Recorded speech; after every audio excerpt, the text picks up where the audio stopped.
my name is Alec from Team 252S. Have you ever wondered how to tune your 4-bar lift on your 180 mat just a little bit easier?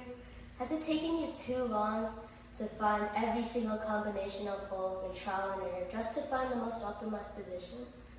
Well, today I'm going to tell you how you can correctly get this position on your first try.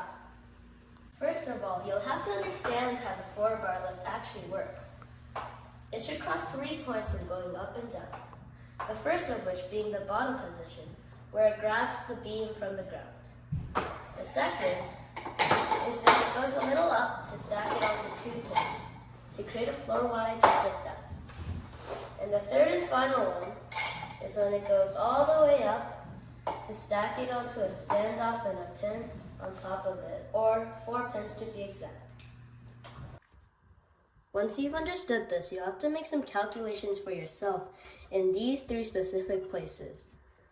Number 1, the height of the second position. Number 2, the height of the third position. And number 3, the length of the third position. You'll also have to find the range you want for your radius in order to find the center of the circle.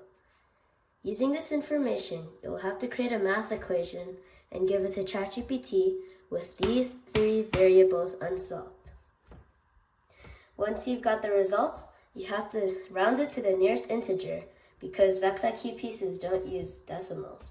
Now let's go to ChatGPT and see how we came up with our answers when our robot's second position height value was 14, our third position's height value was 24, and our third position's length value was 3.5 without rounding after.